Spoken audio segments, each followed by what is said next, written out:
आलमी शोहरत याफ्ता हिदायतकार, सदाकार, मारूफ अदाकार और टीवी मेजबान ज़िया मोहिउद्दीन 91 बरस की उम्र में इंतकाल कर गए। ज़िया मोहिउद्दीन की नमाज जनाजा आज बाद नमाज ज़ोहरैन डिफेंस फेज 4 में इमाम बारगाह जसर में अदा की जाएगी। पाकिस्तान और IMF के दरमियान कर्ज प्रोग्राम की बहाली के लिए ऑनलाइन मुज़ाकरात आज से शुरू हो रहे हैं। रिपोर्ट्स के मुताबिक मुज़ाकरात में बैरूनी कर्जों, ज़र मुबादला के ज़खायर, टैक्सों के नफाज के लिए मिनी बजट पर अमूर तय पाए जाएंगे।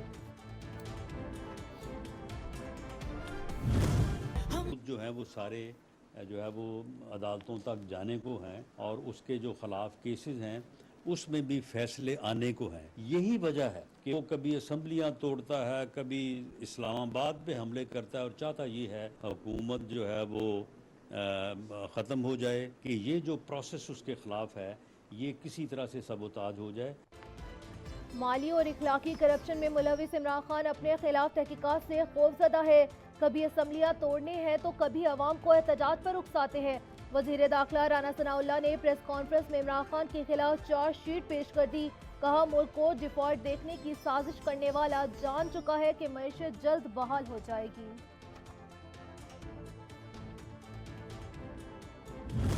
शौकत तरीन जैसे बंदे को, उनको भी जो है उन्होंने बहकाया। उनके बहकाने में आके उन्होंने भी एक ऐसी हरकत की कि जिस हरकत की वजह से जो है वो पाकिस्तान को नुकसान हो सकता था। उनके खिलाफ जो है वो इंक्वायरी जो है वो मुकम्मल हो गई है। FIA ने उनको अरेस्ट करने की इजाज़त मांगी थी जो गवर्नमेंट ने दे दी है।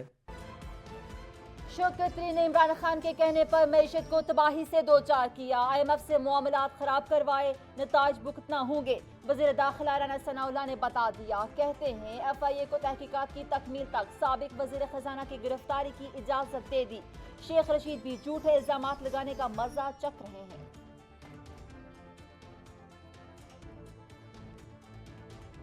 शेख रशीद की गिरफ्तारी के पीछे उसकी बकवास है जो वो जो है वो बगैर सोचे समझे करता है। इलेक्शन से ये डरे हुए हैं, अवाम से डरते हैं। हम जब पावर में थे इलेक्शंस करवाओ, और अब इलेक्शन से भाग रहे हैं क्योंकि ये तब इलेक्शंस करवाएंगे। सबसे पहले इमरान खान को डिस्क्वालीफाई करो, इमरान खान को जेल में डालो। ये नवाज शरीफ की शराइत है, इसको वो लेवल प्लेइंग फील्ड कहता है। पहले इल्जाम तराशी फिर यूटर्न की पॉलिसी। इमरान खान ने अमरीकी साजिशी के बयानिए को अपनी गलत फहमी करार दे दिया। कहते हैं अब पता चला शहबाज शरीफ ने एस्टेब्लिशमेंट के साथ हुकूमत गिराई, अब नवाज शरीफ नाअहल करवाने की साजिश कर रहे हैं। मुझे इंतखाबी रेस से निकाल कर इलेक्शन करवाया जाएगा। मुल्क चोरों के चंगुल से बाहर नहीं निकल सकेगा।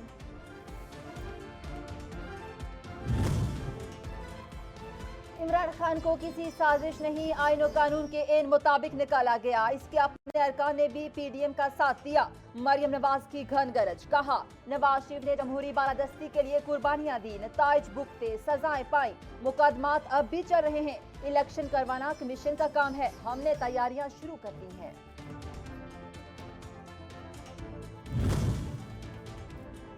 मरियम नवाज सियासी बयानबाजी से नैब तरामीम के फैसले पर असरअंदाज होना चाहती है। फवाद चौधरी का इल्जाम। कहा, उन्हें खौफ सता रहा है कि अदालत ने तरामीम को कलअदम करार दिया तो रजीम चेंज का मकसद खत्म हो जाएगा, मुकदमात भी बहाल हो जाएंगे। कुछ लोग लीडरशिप की आड़ में कौम का इखलाक व किरदार तबाह कर रहे हैं। जाले रहनुमा शर्जील मेमन की इमरान खान पर तनकीद। कहा, गाली गलोच की सियासत से बचना होगा, अपने रवायती कल्चर वाले पाकिस्तान को आगे बढ़ाना है, किसी नए पाकिस्तान की हमें जरूरत नहीं।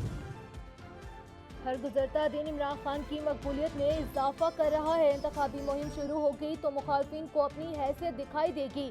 चौधरी परवेज इलाही को यकीन। कहते हैं इलेक्शन का बंगल बज चुका है, अदालती फैसले के बाद सिर्फ इलेक्शन की तारीख आना बाकी है। अवाम महंगाई के कोड़े बरसाने वालों से तमाम हिसाब बराबर कर देंगे।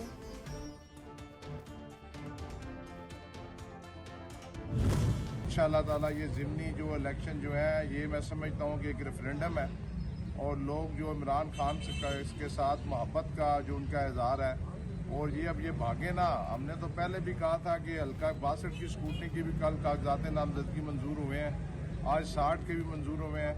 हम कौमी और सूबाई असम्बली के इलेक्शन लड़ने के लिए तैयार हैं। शेख राशिद शफीक ने पीडीएम हुकूमत पर तनकीद करते हुए कहा है कि ज़िमनी इलेक्शन रेफरेंडम होगा, ये अब इलेक्शन से न भागें, हम तो इंतखाबात के लिए मुकम्मल तैयार हैं। ये लाहौर, कराची और शहर शहर जाकर उम्मीदवारों को ज़िमनी इलेक्शन में शिरकत न करने के लिए मिन्नत तरले कर रहे हैं। ये ऐसा करने के बजाय मैदान में उतरे और मुकाबला करें। इन तमाम ने कर्जे ले लेकर तुम्हारी ऊपर 62,000 अरब का कर्जा नहीं है को हवालिया तुम्हारे कंधों पर रखा है। सियासतदान अवाम के हमदर्द हैं तो असासाजात नीलाम करके रकम कौमी खजाने में जमा करवाए। अमीर जमात इस्लामी सराजुल हक का मुतालबा महंगाई के खिलाफ मार्च के शुरा से खिताब में कहा, मुल्क की सूरत हाल कुर्बानी की मतकाजी है। हुक्मरानों ने मुल्क को कर्ज की दलदल में धकेल दिया, कौम को इनसे कोई उम्मीद नहीं। पीडीएम की पीपल्स पार्टी को ज़िमनी इंतखाबात में हिस्सा न लेने की तजवीज़ का मामला। पीपल्स पार्टी का उम्मीदवारों से बराह रास्त मुशावरत का फैसला। पीपल्स पार्टी उम्मीदवारों से मुशावरत के बाद हतमी फैसला करेगी।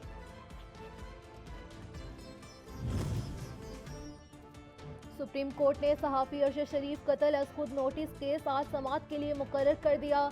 5 रुकनी लार्जर बेंच दिन 1 बजे केस की समाअत करेगा। जीआईटी अपनी रिपोर्ट अदालत को पेश करेगी।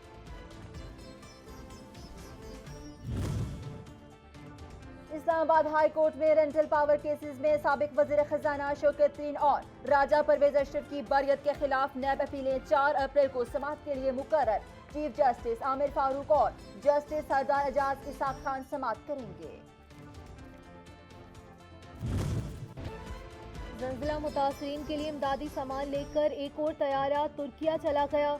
इमदादी सामान PIA की परवाज से रवाना किया गया। 1420 कंबल, 26 मौसम सरमा के खैमे शामिल। NDMA की जानिब से 4.7 टन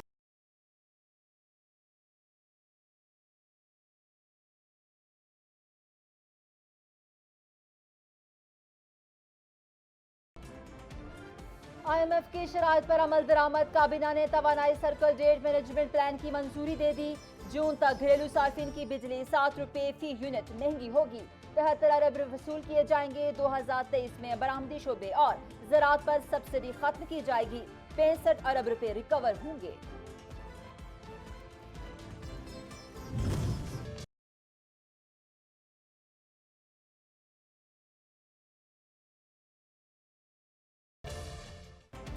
मुल्क भर में महंगाई का सुनामी बरकरार। हर शहरियों की कुव्वत खरीद से बाहर होने लगी।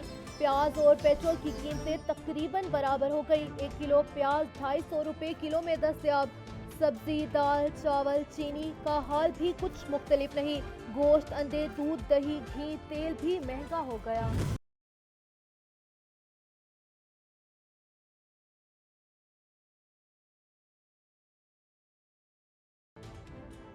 आटे के दाम छू गए आसमान। 15 किलो का थैला 2040 रुपए का हो गया।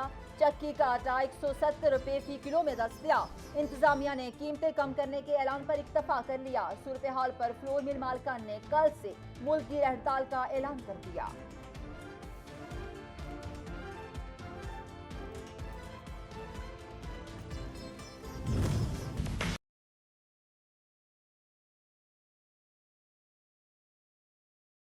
पंजाब में मरीजों के लिए बड़ी मुश्किल। इंसुलिन नायाब होने से शहरी शदीद परेशान। माहिरीन ने साफ कह दिया, इंसुलिन की अदम दस्तयाबी से ब्लड शुगर लेवल कंट्रोल करना मुमकिन नहीं। ड्रग अथॉरिटी ने जखीरा अंदोजों के खिलाफ कार्रवाई का ऐलान कर दिया।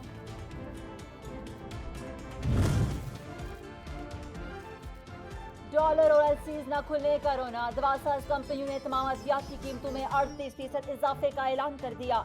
ड्रैप ने 123 अद्वियात की कीमतें बढ़ाने की समरी तैयार कर ली। आवाम को रिलीफ मिलेगी या तकलीफ, किस्मत का फैसला हुकूमत के हाथ में चला गया।